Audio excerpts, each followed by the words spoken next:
We've been looking at Deuteronomy chapter 20,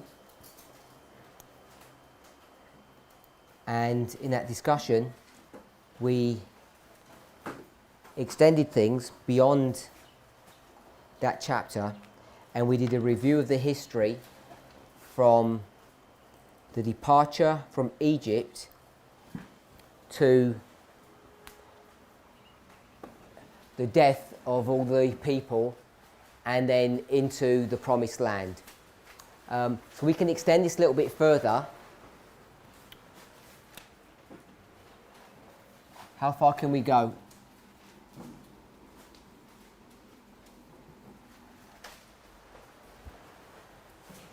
We had a few more verses when we first approached this subject. Some dates and some verses.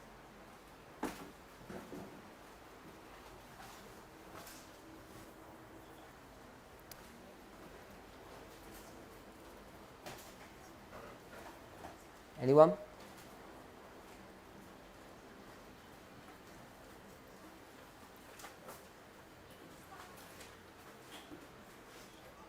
You're not sure the question? This morning we got to hear, spoke about what happened at Zerad, but we went a little bit further than Zerad. When we first discussed all of this, when we went to Deuteronomy, we went to Joshua.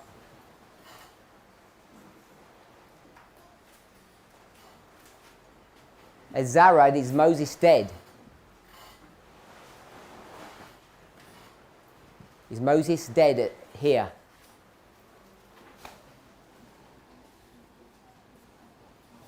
No, he's not dead yet. So the story goes a bit further.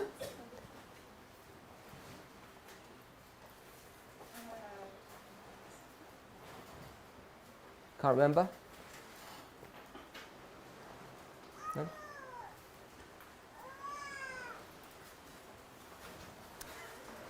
Remember? We did this the other day. We went through all the verses, then we developed a story, if you remember. We did that.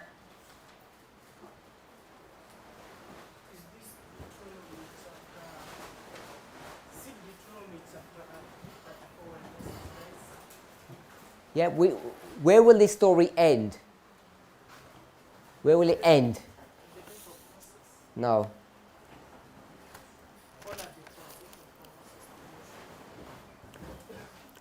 We went to Joshua 4:19, and it said, "And the people came up out of Jordan on the 10th day of the first month and encamped in Gilgal in the east border of Jericho." Remember that? So that's the 10th day of the first month. But there's some dates before that. 10th day of the first month, and this is Joshua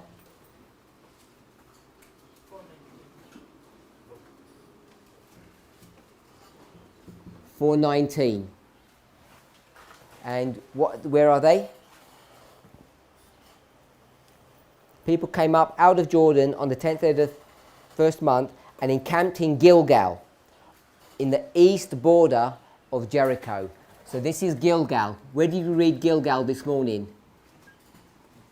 Where were we when we read Gilgal? Sorry? Did you get the book? Joshua chapter 5. Here?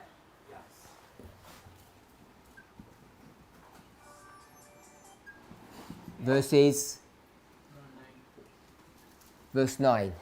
So Joshua chapter 5 verse 9, "And the Lord said unto Joshua, This day I have rolled away the reproach of Egypt from you, wherefore the name of the place is called Gilgal unto this day." So in 4:19, when they're encamped at Gilgal on the east side of Jericho, verse 20, they're going to set up the stones for a pillar. And then 5 verse 2, they're going to circumcise the people. So that's all happening here. We okay with that?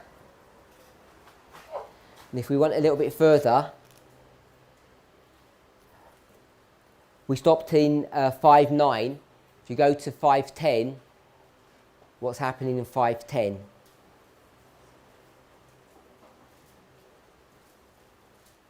Joshua 5:10. Now we get to the Passover. So it's the 14th of the 1st. And it's Passover. And this is 5:10. Just let's feel what we had in here. What information did we have?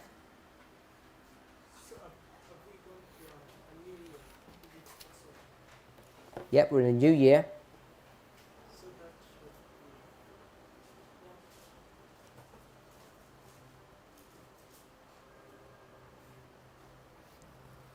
Did we read something from the first story of Joshua?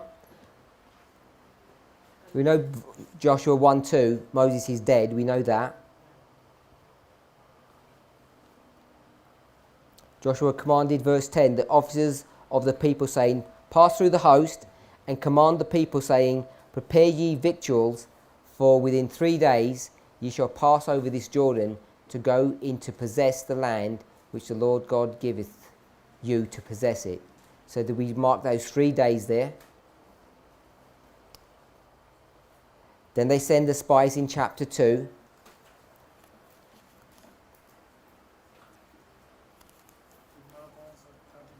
Sorry? Where do we find the 30 days?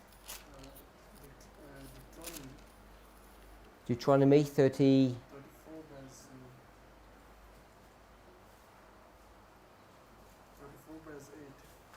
34 verse 8. And the children of Israel wept for Moses in the plains of Moab 30 days. So the days of weeping and mourning for Moses were ended. And Joshua the son of Nun was full of the spirit of wisdom, for Moses had laid the hands upon him. The children of Israel hearkened unto him and did as the Lord commanded Moses. So we've got 30 days.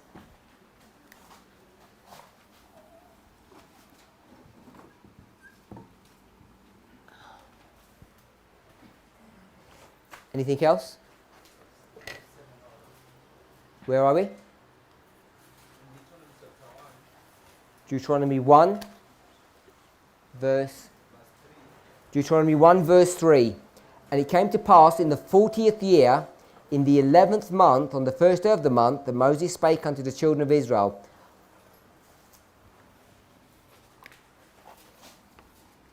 So we're on the first day, no, on the 11th day of the first month, in the 40th year.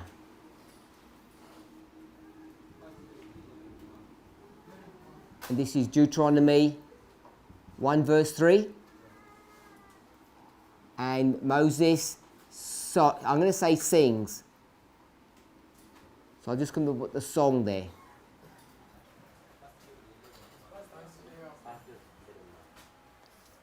First day of the 11th month.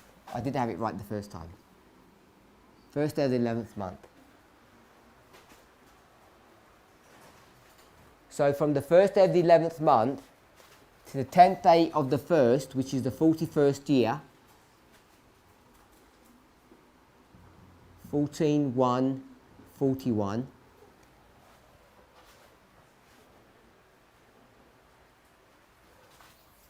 We have 3 days here. So you've got at least 33 days. So that will take us to the 12th month here. So we'll say it's the middle of the 12th month of the 40th year where Moses stops speaking. So he speaks for about a month. Everyone okay with that? That's what we did at the beginning of our class when we first looked at it. So we'll put 30 days. No, I won't put it down because we don't know that. So it's about 30 days for the book of Deuteronomy. And we saw, because it's so long, that develops the argument that he's repeating and enlarging upon what he says day by day as he goes through.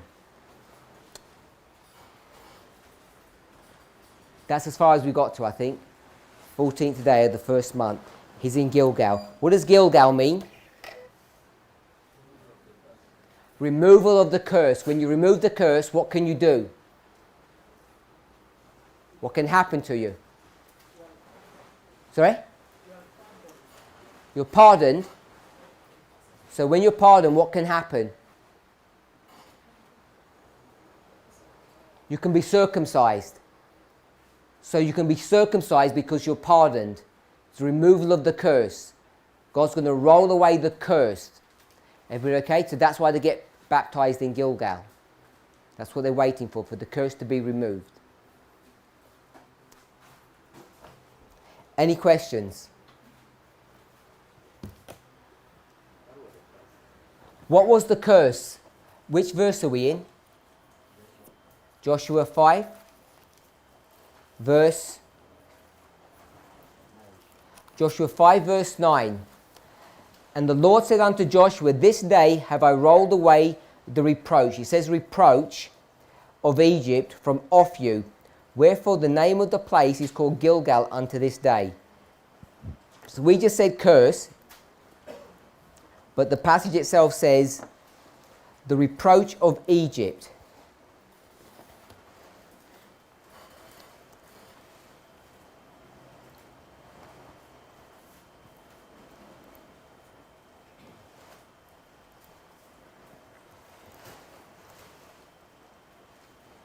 Joshua 5 verse 9, the reproach of Egypt.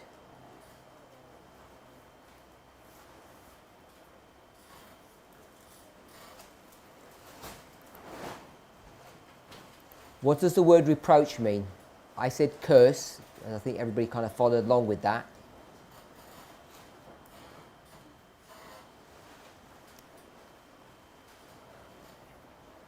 It says reproach. Reproach means the disgrace. We'll go with disgrace. I don't know if most people probably don't know what the other words are. Contumely and pudenda. Does anybody know what pudenda means? Pudenda. Pudenda. I don't know how to even. So I'm just going to go with disgrace. Someone will find out what those words mean. That's straight from Strong's. Brown Driver Briggs says the reproach or the scorn or the taunt, the shame, the disgrace. We said curse, it's disgrace. It comes from another word, which is 2778. It means to pull off or to expose. So it comes from the word expose, which means in a negative sense, defame, to expose people for what they really are. So what does it mean when it says the reproach of Egypt? That's what the curse is. They had some curse that was associated with Egypt and it's going to be removed now. What was that curse? Sister Emma.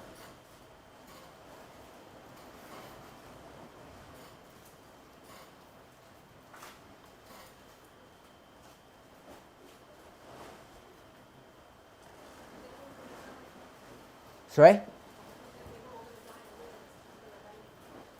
So the reproach or the curse is that they're all going to die. But it doesn't just say the curse, it says the reproach of Egypt. Reproach means the disgrace or the shame. The shame, the disgrace of Egypt now gets rolled away.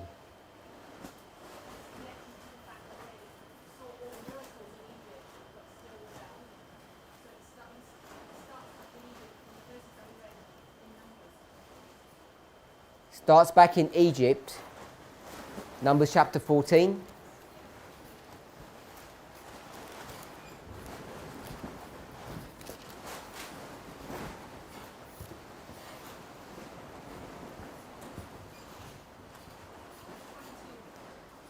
Numbers 14:22, because all those men which have seen my glory and my miracles which I did in Egypt, and in the wilderness have tempted me now these 10 times, and have not hearkened to my voice.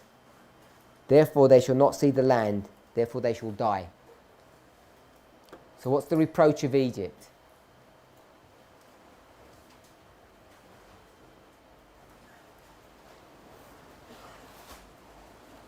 My brother, with the reproach of Egypt.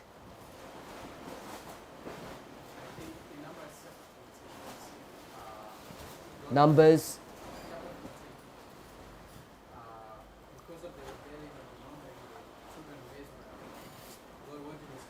Just want to stop you there. Just tell me what the reproach of Egypt is. Because what you told me is because they've got the reproach of Egypt, this is what God's going to do. But tell me what the reproach is.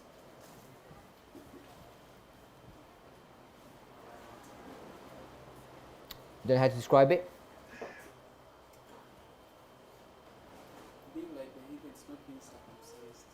To be like the heathen and not being circumcised. So the reproach of the Egyptians is, you look like us. You dress like an Egyptian. That's what the reproach of Egypt is. Yeah? And they're no longer going to dress like Egyptians. Yeah? My brother? I thought you had your hand up. Oh. My sister?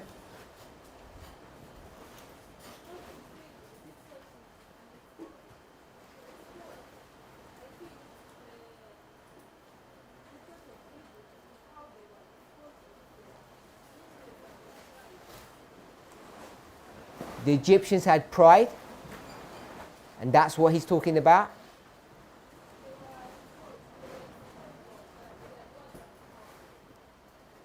Okay? The Egyptians were exposed that their gods were powerless, and that's the shame of Egypt, the reproach of Egypt.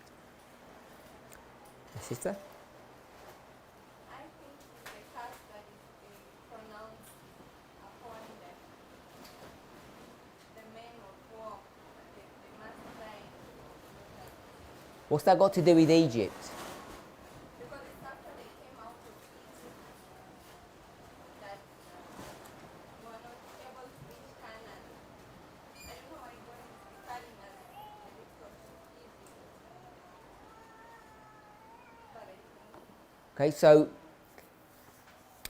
they go to Kadesh Barnea and they don't do apostasy. So they enter into Canaan, and as they're entering into Canaan, if what we're saying is right, what would have had to have happened as they enter in? What does Moses have to do? Based upon the lines that we've been studying.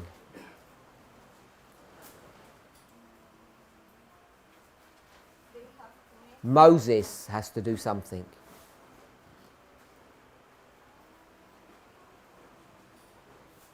Forget that question. I'll ask you another question. They leave Egypt and Moses has to do something. What does he have to do?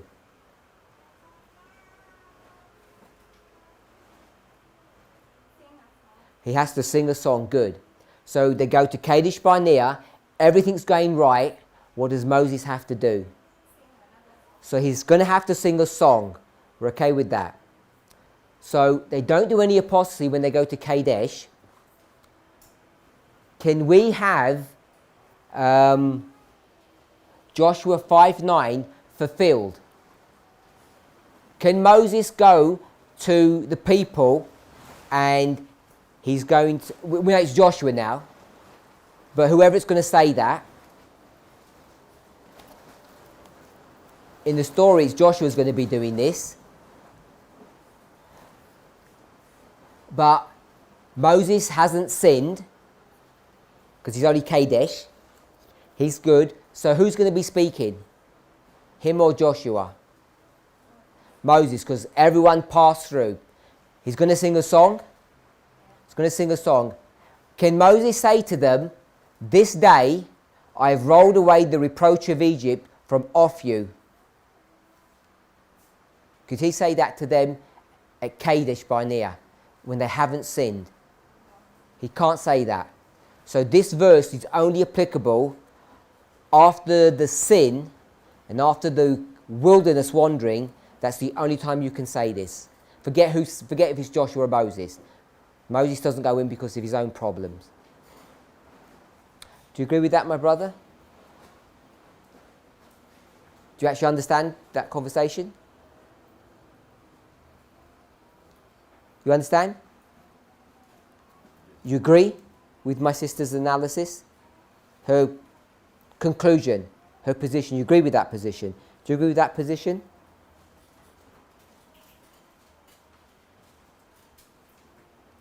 Yeah?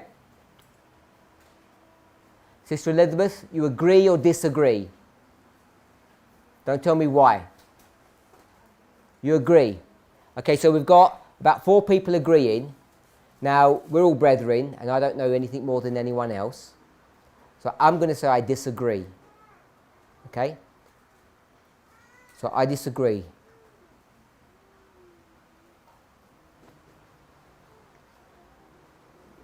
My brother, what's your position? Your position.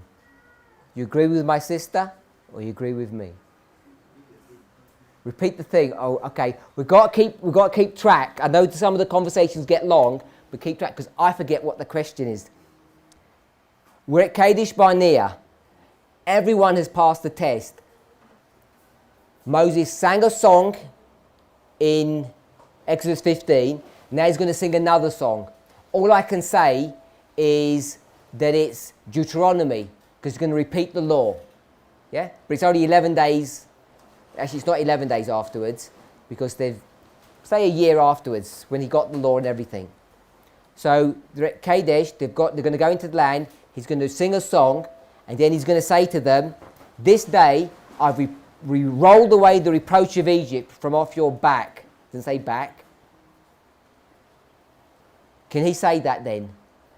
My sister says he can't say that. He can only say that after 40 years. And I'm saying, I think he can say that in Kadesh Barnea. So what are you saying? He can? So you agree with me? Okay? It's a bad decision. So tell me why he can say that. Because he has already accomplished his mission, and his mission was to take the children of Israel out of Egypt. So when he has done his mission, he has the right to say that. Simply he has done his mission. Okay, if I can paraphrase what people have said, tell me if I'm misquoting you. They've said that the reproach of Egypt is the curse. And you're saying, is it the curse or not? Is it the punishment, all the people are going to die? Is that what the reproach of Egypt is? You're saying yes or no? You're saying it's no, because they haven't done any, they're not all going to die. So you're definitely saying the reproach of Egypt is something else. So it's all about what is the reproach of Egypt. So you tell me what the reproach of Egypt is. The bondage of Egypt. We'll stop there. I think if we read what Joshua is doing, is that he's doing the circumcision. And the reproach of Egypt there could be uncircumcision because they've been wandering in the wilderness while they are uncircumcised. So it's good to circumcise them, that reproach of Egypt is going to be removed. Why is that not the reproach of the wilderness? Because they were getting circumcised in Egypt. They get out in Egypt while uncircumcised. Sorry? They get out of Egypt while uncircumcised. Do they? They're not circumcised when they're in Egypt for 215 years. Those who now circumcised, So the day they left Egypt, everybody was circumcised according to the law. yeah, those who were adults. Yeah, according to the law, it's all been done. Yeah. When they leave it, for 40 years, no more circumcisions. So why is that not the reproach of the wilderness? Why is it the reproach of Egypt? That's his question. Or that's his position. I don't know that.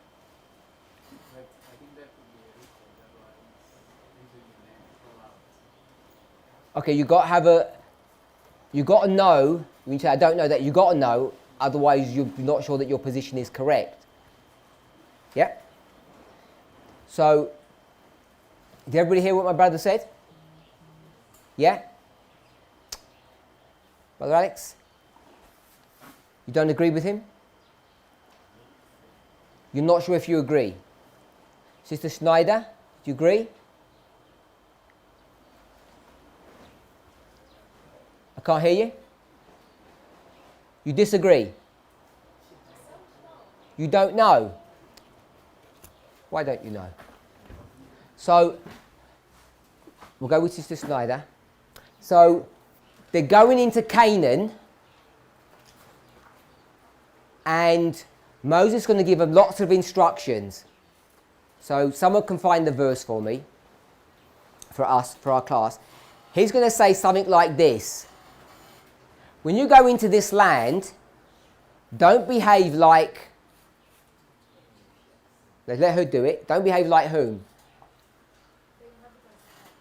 Don't behave like the inhabitants of this land, this one, Canaan. And also don't behave like the Egyptians. What are these people doing wrong? Idolatry. What did the Egyptians do wrong?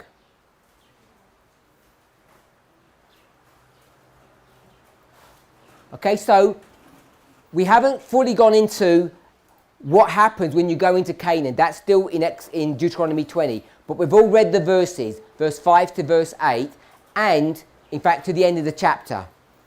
You've read that before, and I'm sure you've read it now. We haven't read it in class. So when they go into Canaan, the first place they go to, what's the first thing that happens when they go to Canaan? Engagement.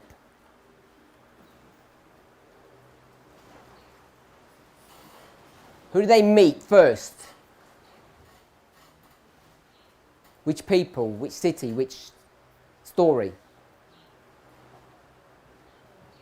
Sorry? Ai. Ai is not the first one. Don't help her.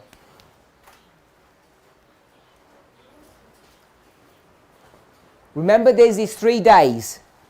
We're in Joshua chapter. Someone shout out the chapter we're in. Not 5. Chapter 1. Joshua chapter 1 verse 11. Is my mic okay? Is it when I...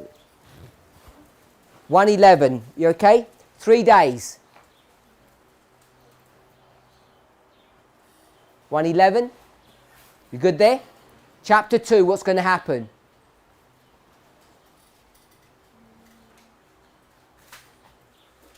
Verse 1, 2:1. Where to?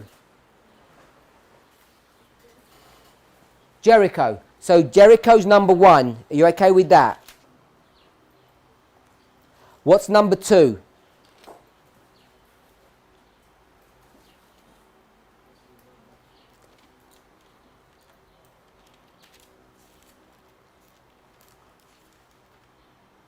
Someone shout out the chapter. Number 2. My sister, do you know what chapter it is? Jericho is the first place. The second one is where? Just tell us the chapter number.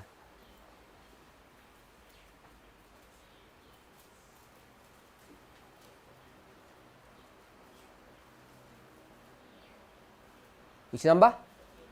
8. You said number 8. Yep, it begins in chapter 7, when they begin to capture Ai. It goes wrong at first. So chapter 7 it goes wrong, and that's the story of Achan. Then in chapter 8 is where they destroy it. Good? We agree with that? Sister Schneider? Then what happens?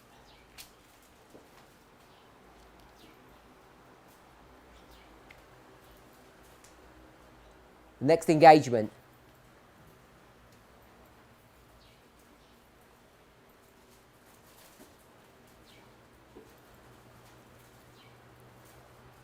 Which chapter are you in? Okay, the story of chapter 9 is what?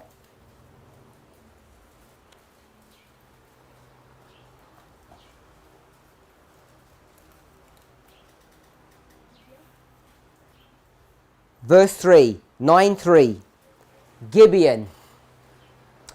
We're going to go back to Deuteronomy 20, and it's going to tell you how to behave with the different nations or countries. Okay, we're going to go back to there. So we're sort of jumping forward. So we've got Jericho, Ai, and the Gibeonites. So the Gibeonites tricked them.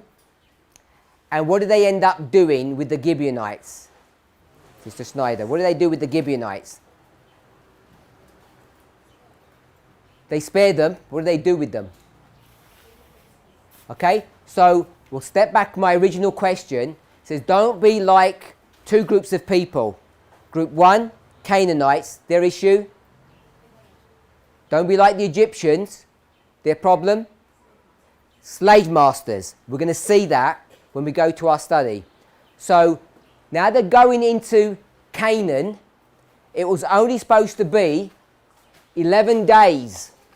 We'll forget all of this, because all of this is just the setting up of the system. Once the system's set up, it's 11 days and you go into Canaan. And what's going to change when you go into Canaan compared to Egypt?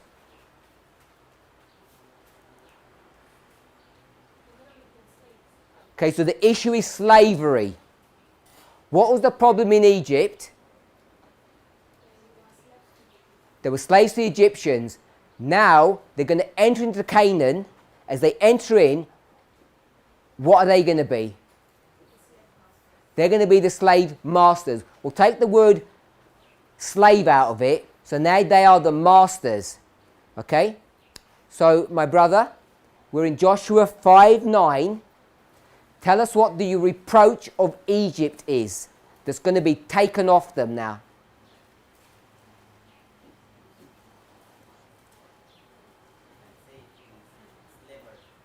Slavery. So the slavery of Egypt is now going to be taken off them. Now they're free, properly free in their own country. The bit in the middle, where are we? Here, all this up to here, all of this has got nothing to do with Egypt.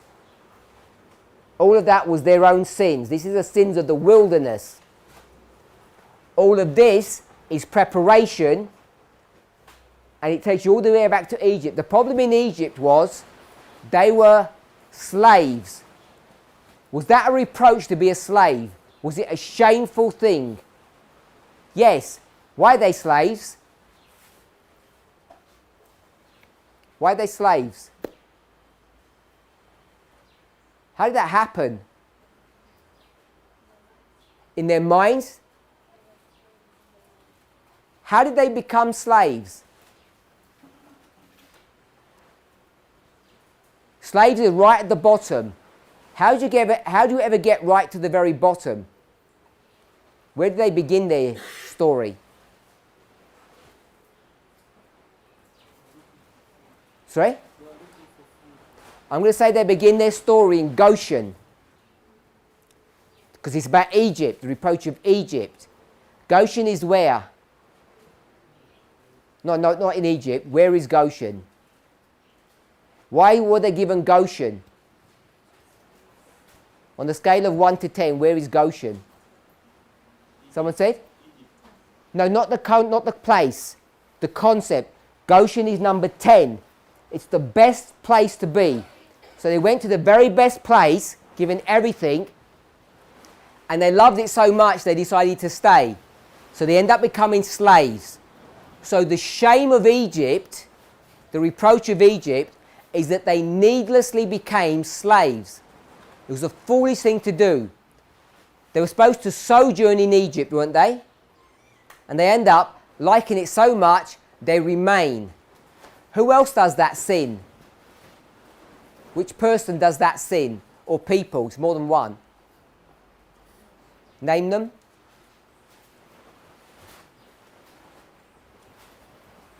Mordecai, Esther, and all the nameless people around them. They love Babylon so much, they decide to stay.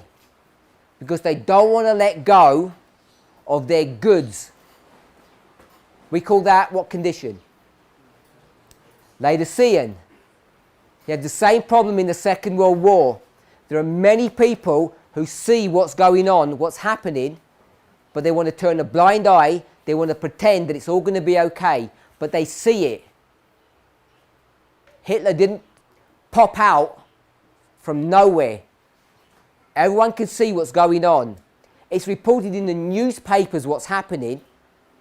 It wasn't that people were blind, it's that they refused to see. So we would call that what? The reproach of Germany. It'd be the reproach of Germany, wouldn't it? Many of those people don't come out. So the reproach of Egypt, my brother's saying, is the bondage in Egypt, the unnecessary bondage, the shame. You should be ashamed that you are slaves. But now God's going to take that shame away, because now you're going to be free men. You okay with that? You okay with that, my sister? Yes. My brother? Are we all okay? We're on the same page now, Sister Elizabeth? Yeah? The reproach of Egypt is the bondage of Egypt, not the wilderness wandering.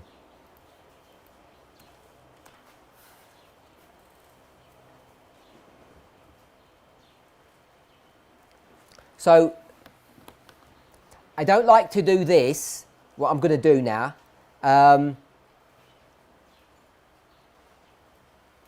Because I don't have good direction, but we'll go ahead and do it anyway.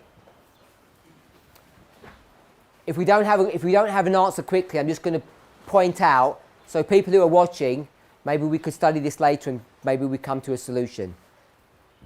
This is a discussion that my brother and I had during the break. So it's about this here. Remember we had a discussion at the end of class that he said he didn't quite agree with this curse or the numbering compared to this one. Are we okay? Numbers 1, 1, this one here, we said really should go here because it's connected to this one. So let me tell you what his problem is, or what the problem is. Everyone is 20 years old. We okay with that? So that's our target audience. Everyone's 20. There are men and there are women who are 20.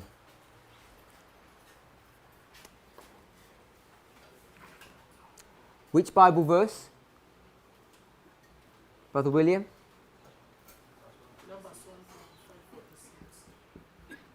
Numbers chapter 1, 45 and 46. It tells you that there are 600,000 men plus a few extra.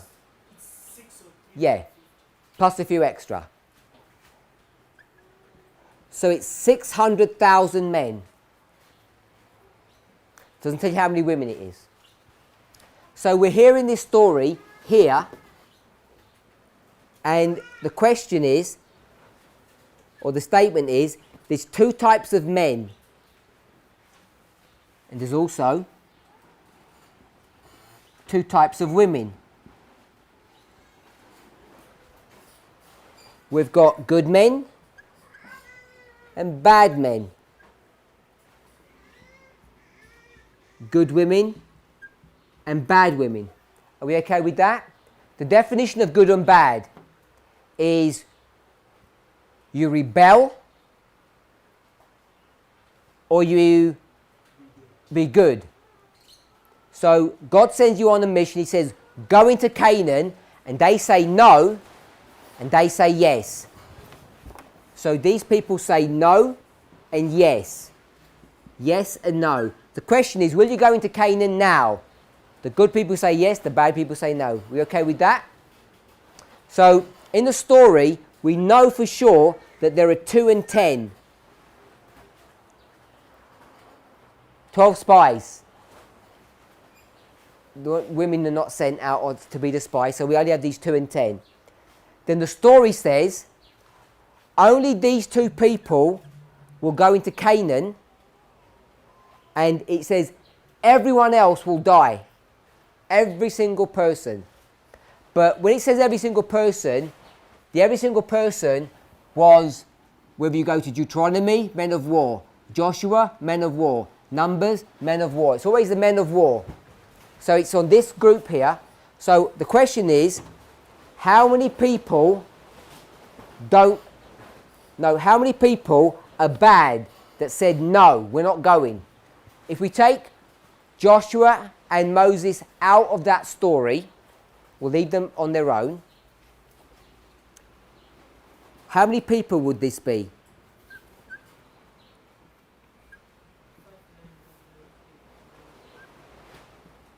Is that right? So, did 599,998, did that many people all say, no, we're not going to listen? Or were there some men of war there who said, I think we should go? My brother says, every single person said no, except for 2 people. The 10 are going to be destroyed. We know that. So if we take the 10 out, this is 88. Yes? The 10 already said no to begin with. They're what caused the problem. And did every single man of war who's over 20, did they all say, yep, we're going to go on your side? So either everyone was no, or some people said, yeah, we agree with Joshua and Caleb, but they're still going to die anyway. I don't know which position that we hold. We know that everyone dies. The question is, did everyone say no, or just because you're part of the church, you end up suffering? That's the question that kind of asking, I'm posing. Does that make sense? So, unless someone's got a good answer, we're going to move on. Because I think it has some significance one way or the other. I think it's a significant question, but I didn't want to discuss it in class. Not all say no. Some are good men here, based upon what? If you go and read Deuteronomy 14, you can see that Deuteronomy 14 or Numbers 14? Numbers 14, I can see those of Moses and Aaron, they are on this side, but they do not agree with Moses and Aaron are where? Moses are on the right side, but they do not agree with They're on this side, right side. no left side. But they did not agree with number with 10. They agree with 2, yet they were among the people. So they're going to die now. But still they're gonna die later, but at the time when these people murmured, they did not murmur to them. They are out of murmuring. Why is Moses going to die? Is Moses going to die because of this problem, or is Moses going to die because he strikes the rock? Not because of that problem. Different problem. So why are you conflating the two? The reason why I bring them together is that you have categorized children of Israel into 2. We have the 10 spies. These 10 are categorized into those who were courageous to go and fight, and those who were fearing, isn't it? Then are those who were fearing, you have placed the congregation under those who were fearing, and the 2 people who is Caleb and Joshua on this side. But I'm also saying that Moses, in that particular event, they were together with those of Joshua, but you have included him in the side of the people. No, I understand your logic. You're just repeating yourself. I get that. But you're saying Moses, he could never enter Canaan because of this curse. That's what you're saying. You can't make him die through circumstantial evidence, through some other means. You're saying he died because of this. I don't say that. I'm saying you do say that. Your words might not say, but you're saying that. I don't know how I say that. Please explain, how do I say that? Convince. The Bible says he died because he strikes the rock. If he didn't strike the rock, would he go into the promised land? Yeah. So it would have been 3 people. So does he have to strike the rock in order to fulfill this prophecy? You're not going to predestinate him, are you? Yeah. Okay, predestination becomes dangerous. I really want to urge that we don't do that. That we don't predestinate if we get into problems. Bit louder, please. The number that you have, 599. Yes, this number here. So my brother is suggesting that Aaron is included in that number. I don't think the leader is one number. Aaron is a leader. Okay, so that's a separate argument. If you're going to have the Levites or not in that. So that wasn't his argument. I think his argument is they're all there because they die. Moses is not a Levite, nor a priest, is he? So he was just using Moses and Aaron, I think, in a different way. So you're correct. We haven't even done that. We haven't asked, could there be a 22-year-old Levite who makes it all the way through? We haven't discussed that. Because is a Levite a man of war? Not a man of war, I don't think. They're not part of the numbered people who go to make battle. So we haven't even delved into that issue. What we certainly have tackled. Before we move on, I don't know if we're going to get anywhere, do we all agree that the women are not being counted? So, even though we don't have any evidence one way or the other,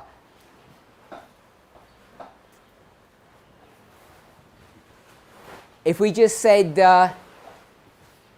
could a 60-year-old woman go into Canaan when she's 60 here? Could she go into Canaan if she's 60 years old? She's 60 here. They did the sin, and how old was she? How old was she here when they did the sin? Depending if you're going to count 38 or 39. She was over 20. So she's over 20 here. Can she go into Canaan? Yeah? So we can have all these women who are elderly and they've got no husbands. Because all the husbands have died, but all the wives are there. I don't know if we conceptualize that, or if we say that all the women died as well, because the story seems to indicate that the women didn't die, or they weren't part of the problem. Some may have died of natural age. So there's that thing to factor in. And I would suggest it changes the way you view what it looks like when you go into Canaan. How family structures set up, how society works. Because you've got all these elderly people, all women, all widows, that need it taken care of. Then, what about all those priests and Levites? Can they all go in?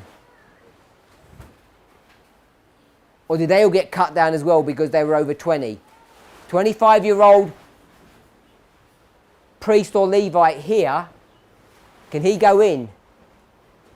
Brother Roger's saying yes and you're saying no. Oh. My point was that priests and Levites were not counted, but those who were wasted on the way, they were people who are counted. So you can have old priests here? Everybody agree with that?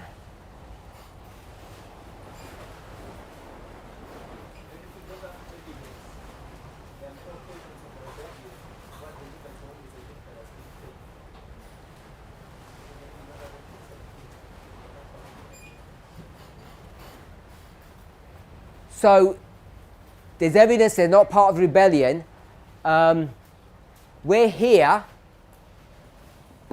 where the rebellion is. Where would we go to the first rebellion? They leave, they set up. It's here, isn't it? Somewhere in here. If we put 40 days here, this is around maybe the 4th or 5th month of the first year, and they have the golden calf. And they're faithful here. And so we're saying that it looks like they're faithful here because they're not considered men of war. So it changes a lot of how we perceive things. I think it does. Yeah, Numbers 140,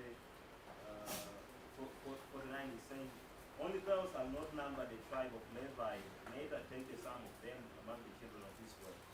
So, Verse what? 1? 149. 149. Do we have 149 here? It's this one here. Men of war. And we have 149. No Levite.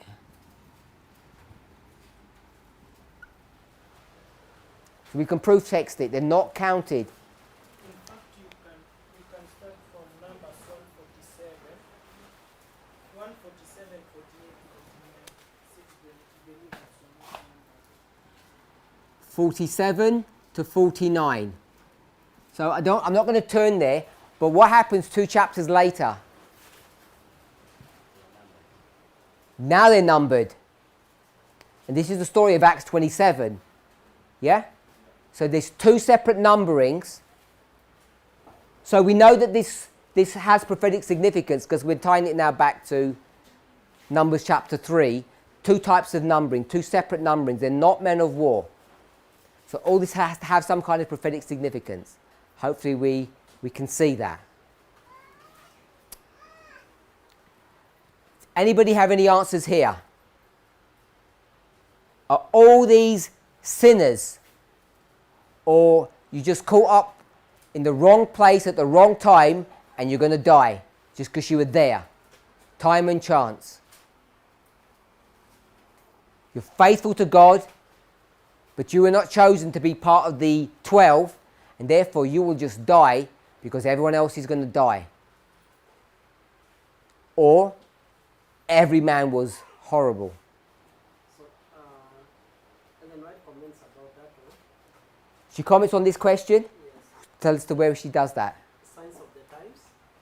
We'll catch your question in a minute, my brother. Okay, before you read it to us, first give us the reference. The signs of the time. September 2.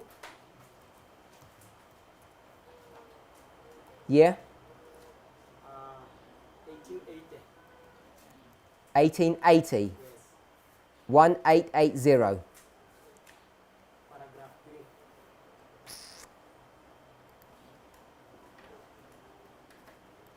Okay.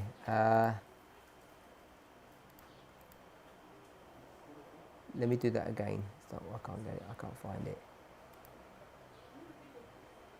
I'll repeat it in a second. Let me find it myself. Signs of the Times.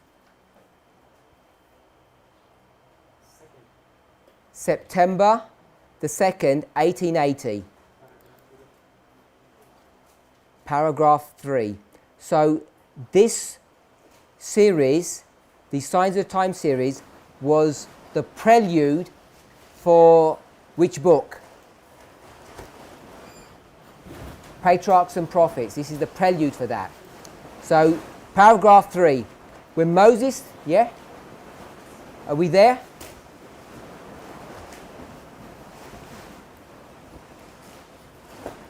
I'll give people a chance to find it.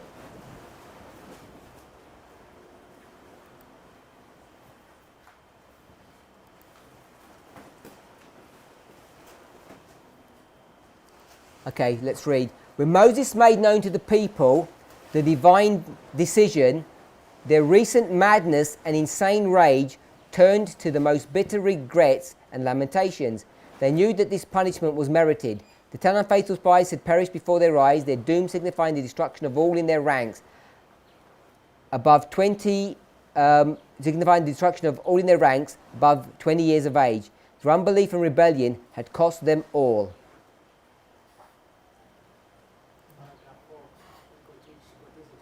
Okay. At this time, even had they shown true and sincere repentance, God might have given them another trial, as he did the ancient Ninevites.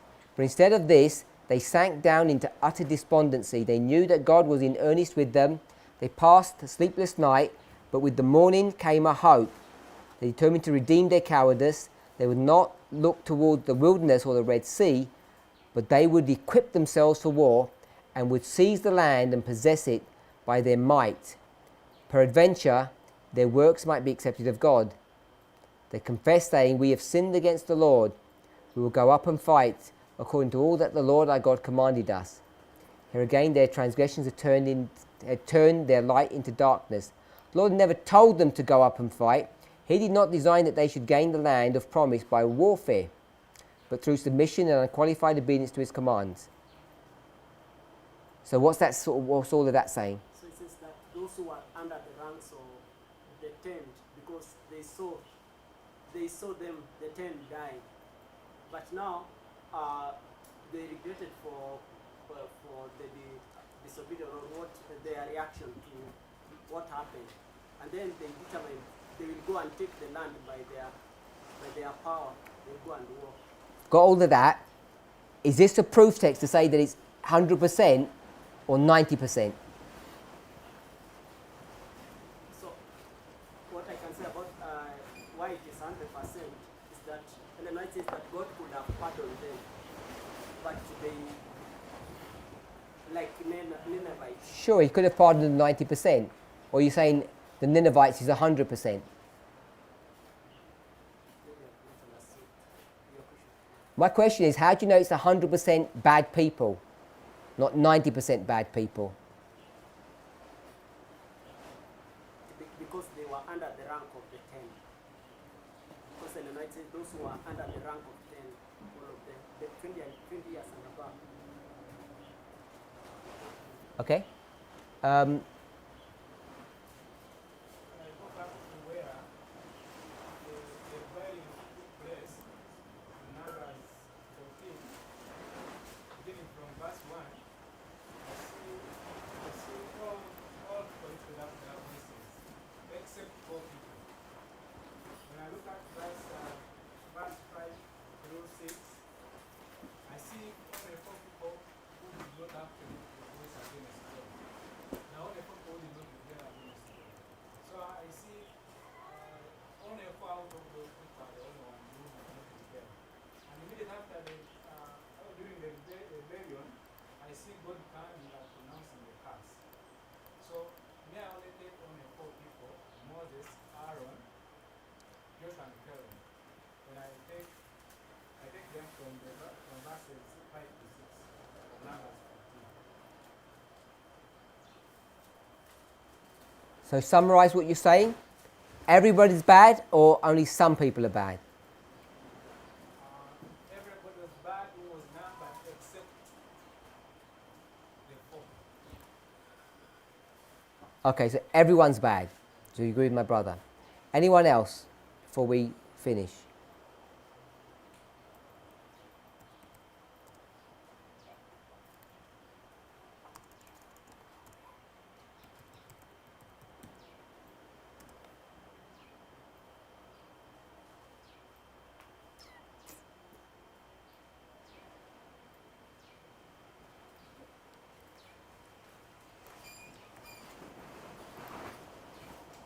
So let's go to a Bible story.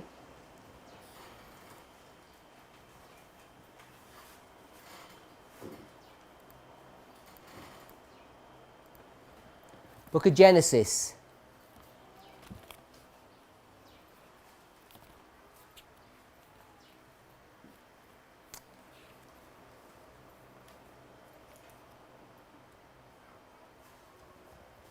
We'll go to chapter 18. Genesis chapter 18.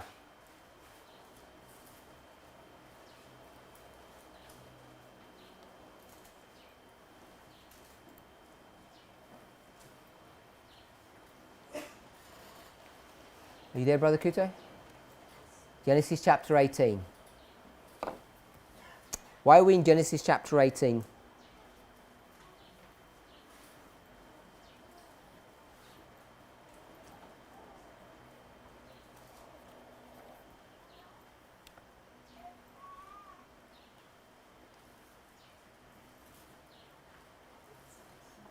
Sorry? Okay, that's the story. I don't want the story. I want to know why we're there. The mission was to destroy Sodom and Gomorrah. Okay? That's their mission. So why are we studying this now? There is a conversation that takes between Abraham and the Lord, and then he asks about those people about if they are the people with God destroy everyone else in Sodom. And then he starts with the number and goes down, then the angel leaves Abraham. So we get to verse 32. And he said, "Oh, let not the Lord be angry, and I will speak yet but this once. Peradventure, 10 shall be found there." And he said, "I will not destroy it for the 10's sake." So how does that work?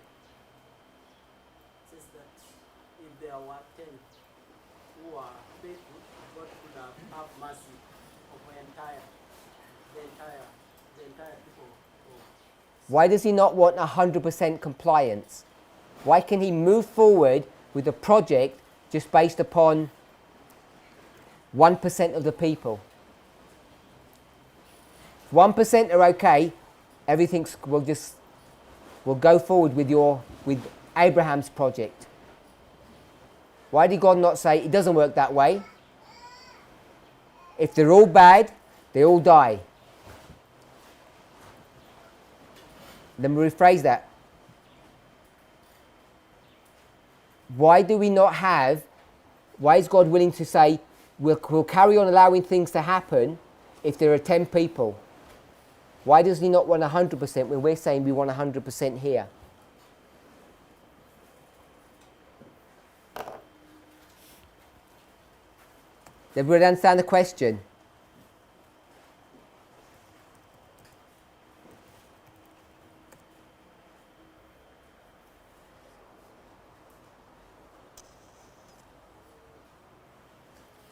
Let's go to 2 Samuel. So in the book of 2 Samuel,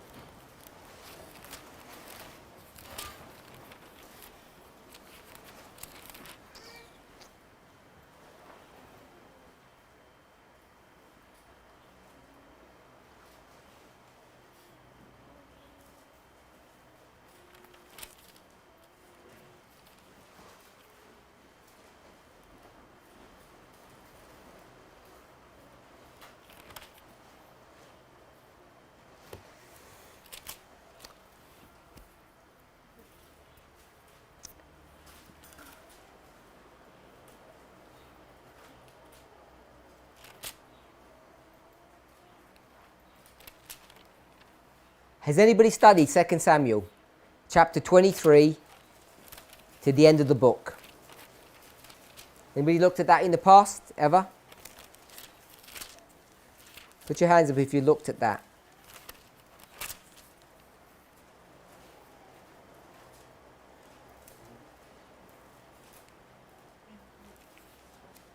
Second Samuel, chapter 23 and 24.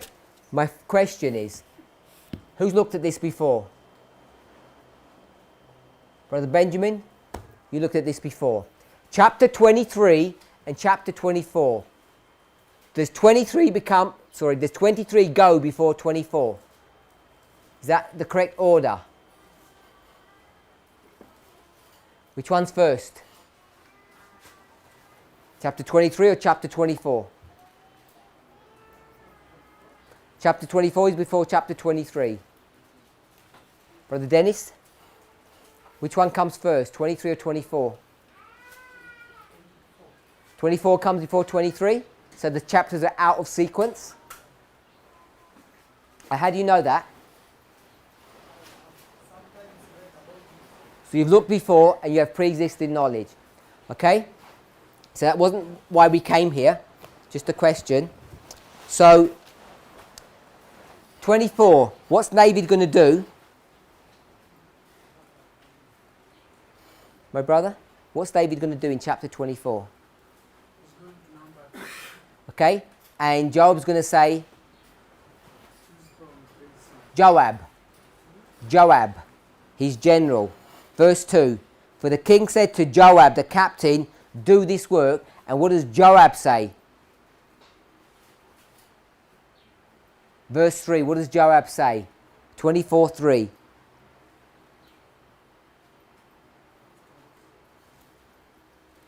Someone said something? Who spoke? Oh.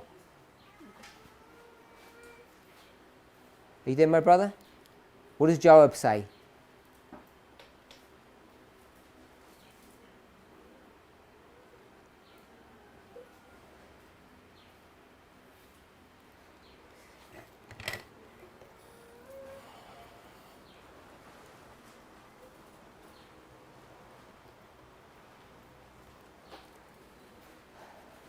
You're not sure?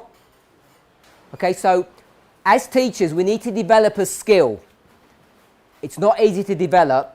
It's to be able to read a story, if it's one verse, a whole chapter, a whole book, and try to understand the point or the direction. So David in verse 2 tells Joab to number the people. And in verse 3, Joab says just one word. What did he say? Shout out. One word only. It only takes a one-word answer. No. No. If it was why, David would have answered him. But what does verse 4 say? For the people who said why, what does verse 4 begin by saying? Sorry? One person. No, not that. Not the first word. What did David say? What does it say in the verse? David prevailed means won. He won the argument. If you say why, there's no argument. Joab said no. David says you will. We're okay with that? Are you okay with my brother? Yep. So Joab says no. David says yes. We're going to try and simplify the story. When you get a simplified version of it, then go back in and check if the simplified version works. If it works, you know you're correct. Always try to go for a simple thing. So anyway, David's going to win the argument, and then what's he going to do? They're going to start counting. We okay with that? So it goes to all the place where he counts. And verse 9. Verse 8. So when he had gone through all the land, they came to Jerusalem at the end of 9 months and 20 days. 9 months and 20 days later, they come back.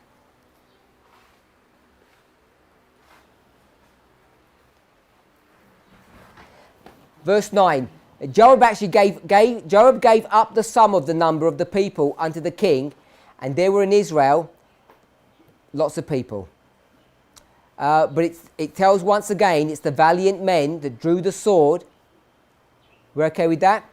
And then verse 10, and David's heart smote him after he had numbered the people. And David said unto the Lord, I have sinned greatly in that I have done. And now I beseech thee, O Lord, take away the iniquity of thy servant, for I have done very foolishly. So he realizes his sins. What's he trying to do? What's the point of this numbering?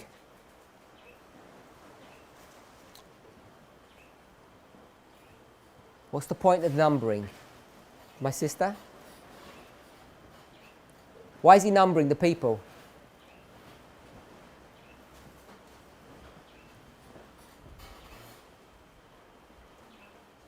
You know, you can speak louder. How much strength he has got. So he wants to know how much strength he has got. What kind of strength? Human or divine? Human. So he's becoming more and more like the kings of the countries that surround him. More same kind of thinking. I wonder how strong I am. So now he realizes he's done wrong, so now he's going to be punished. Verse 11, God comes to him and says, you've got a choice. And then verse 14, David said unto God, I am in a great strait. Let us now fall into the hand of the Lord, not in the hand of his enemies, because that's one of the choices. For his mercies are great, and let me not fall into the hand of man. So the Lord set a pestilence upon Israel from the morning even unto the time appointed, and they died of the people from Dan to Beersheba. Dan to Beersheba is code word for what? Sorry? South and north? Everything. Yep, the whole country. It's code word for everything. 70,000 men. My brother. Why did 70,000 men die? Because just David said, count them. Joab comes knocking on your door.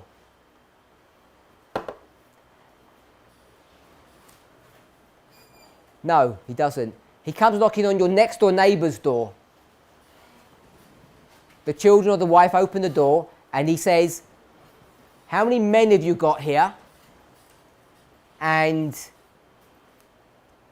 the husband comes up and he says, there's me and my son. And Joab writes what? My older son. What does Joab write in his record book? 2. So that now he's going to come knocking on your door. What are you going to do when he knock on your door? What will you do? You're going to open. So you're going to open the door and Joab's going to say, oh, you look of age. How old are you? What are you going to say to him? Will you lie or tell the truth? You're telling the truth. So you're going to allow yourself to be numbered. Do you know it's sin to be numbered? Do you know it's sin to be numbered? Are you asking me depending on that time I'm not getting it? Like if I He went to your next door neighbour. Now he's come to your house. You know why he's here. You had time to think about it. You had a minute from that conversation you could hear. Comes to your house, and what you're going to do when he knocks on your door? You said, I'm going to open the door, and he's going to say, how old are you? Because he's about to write, and you're going to say, I'm over 20. You said, that's what I'm going to say. And my question to you is, do you know it's sin to be numbered? If I know already that it's sin to be numbered, I will not tell my. I'm asking you, do you know it's sin to be numbered? When he's asking me, Last week, 10 years ago, 5 minutes ago, before you opened your mouth, before you went to the door, do you know it's sin to be numbered? if I knew it, then I will not tell him the truth. So let me ask you this question. Does Joab know it's sin? Yeah, I know. And what's he doing? What's he doing? He chooses to do it. Okay, so I'm asking you, do you know it's sin? Now, if I know it, No, not if. I'm asking, do you know it's sin or you don't know it's sin? You're an Israelite and you're over 20. Do you know it's sin or you don't know? I know. You know. We all agree with that. Everyone knows it's sin. And you said, I'm going to knock, I'm going to open the door. No, I will not open. Okay, so we'll go through the story again. You heard him speaking. He's going to come to your door. What are you going to do? I will not open. He's going to keep on knocking. And he says, break the door down because they're not answering. What will you do? Try to put it. Okay? I'll give you an alternative. Get your wife to answer the door for you. Get your wife to answer. Or your sister. And say, no, we've got no young men here. Next door, that's where you want to go. Skip our house. Our father died and we've got no older brothers. Isn't that what you want to tell her? You lie? Yeah? Everyone knows it's sin. So these 70,000 men, why did they die? They accept to be numbered. They accept to be numbered. So do you think everyone knows that it's okay or wrong to be numbered? Does everybody even know why Job is even doing the numbering? Maybe they're doing a taxation. So I'll give a different story now. Now you don't even know why he's numbering. Maybe they're going to do a lottery. Maybe there's going to be a king's party and they're going to do a selection of all the valiant men. Maybe he's looking for a special bodyguard group of people, elite soldiers. You'd want to join that. Every man would. So you don't even know why he's there. So now you're going to open the door. Maybe they're recruiting for a top job. You've been waiting for that all your life. Would you open the door now and say, sign me up? You would, wouldn't you? Yeah? Of course you would. So these 70,000, did they die innocently or guilty? Because Joab doesn't tell them why he's numbering.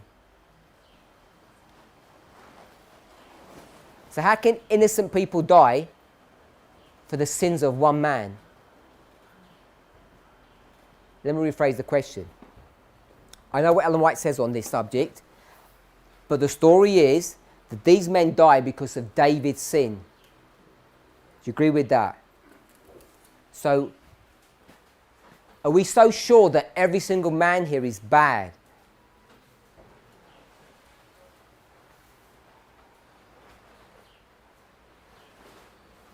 Are you still certain? I'm not saying you're wrong, but I'm saying you're still certain that it has to be that way.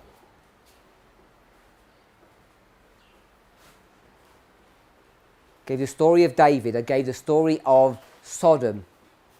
So not everybody has to be guilty. And then in our conversation, in the break, we had another story that if you go back to Millerite history, is all the world going to be converted? Every single person. I don't know how many, 10 million people they had then. I don't know how many people they had in the world. Are they going to be able to reach 10 million people? No chance. They can't do that. In fact, the Millerites, Adventists now, they recognize this fact. So after 63, when they become a formalized church and they're going to start really thinking about public evangelism, they get into a fight in the church. Do we know what the fight is that they have? They say we have to do public evangelism. And the church says, the world is this big, and how big are we? We're like that. And it's not going to work. So instead of wasting our money going to all these faraway countries, we should focus our attention properly. And what they do is they develop a theological argument. Does everybody know what a melting pot is? It's a pot where you melt things. Yes? So what's the melting pot in that history? The United States is the melting pot. So here's the United States, and they say everyone comes here, don't they?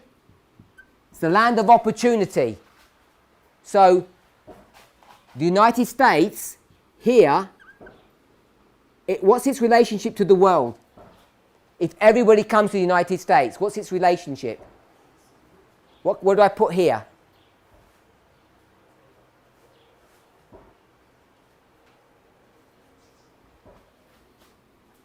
USA, world, equals. You okay with that? The USA equals the world. Everyone understand the logic? The Adventist logic.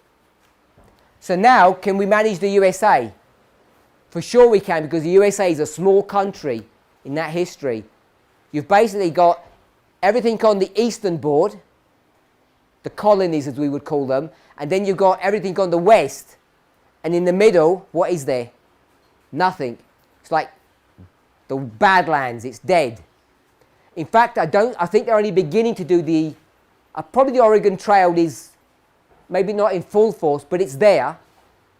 And I don't know if they've extended the trains at the 1870s. I think they have. But you've only got the two coasts. Everything in the middle is just wasted space, basically. So it's pretty easy to manage. They said we can handle that. And if we do the United States, it's the same as doing the world. So what happens to all these people in the world who never heard the gospel? Nothing. They just get taken along for the ride. Perhaps there's 50 men, 500 men, 5,000 men who were all good men, and they just get taken along for the ride. This story, it's a good one. It's the second advent. This one, it's death. It's a death sentence because you're at the wrong place at the wrong time. So it's not a definitive answer. Maybe people disagree. Maybe people will respond back. If they do it quick enough, we can do it in class if people respond. But I want to suggest, based upon just the few stories that we've looked at, that perhaps there were faithful people here and they're just going to die needlessly. Remember, that morning, it was someone's birthday. Some poor innocent boy's birthday, and he's just turned 20.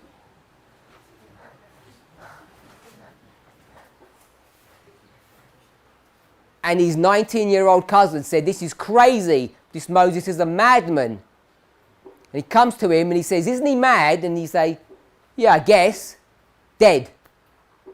Just because it was his birthday.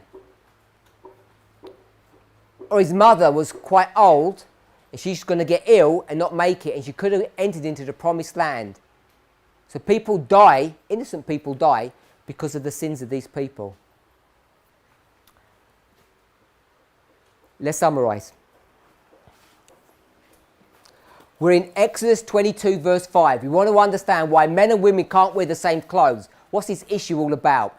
We've already identified, Deuteronomy 22 verse 5. We've already identified that, how do we say it? Not primary principle. The most correct, I keep forgetting that. The most correct way to understand the verse is this understanding. A brave fighting man who is 20 years old or older, who's 20 or older. That's what that word seems to mean in its most proper context. 22 is part of a section in Deuteronomy that begins in chapter 20 and ends in 26. And it begins with warfare. In fact, all of this story is all about men of war.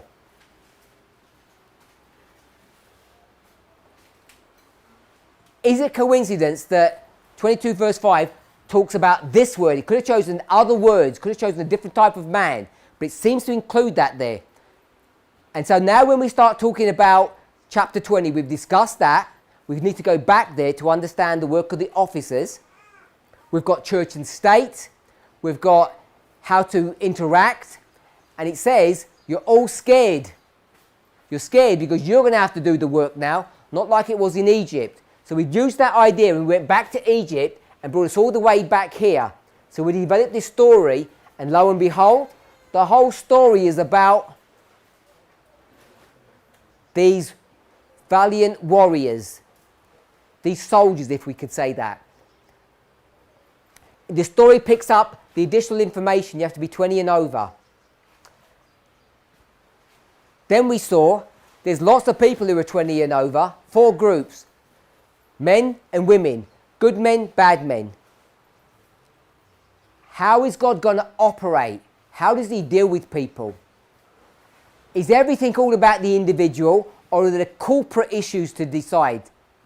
Are there corporate things that move us along? Okay, 3 stories.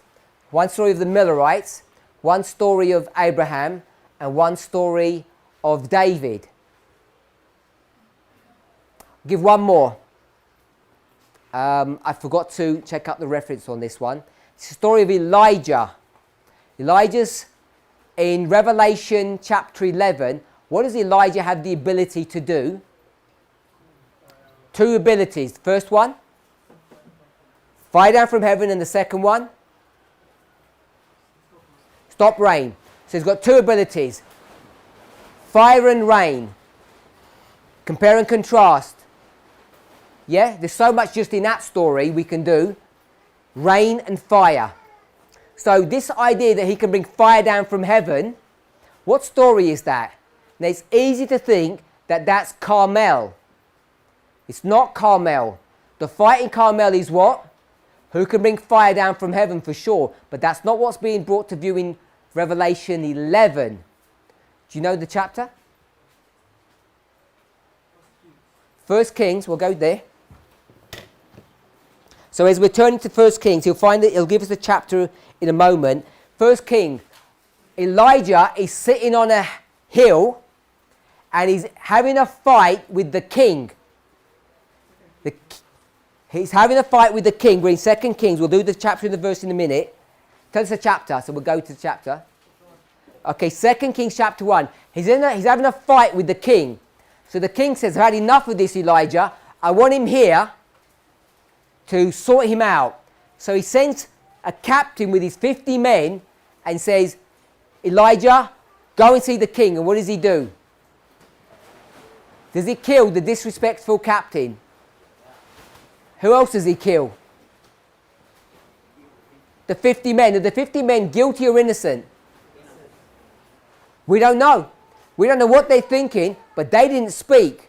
So the fact they didn't speak makes them innocent, I would argue. It happens again.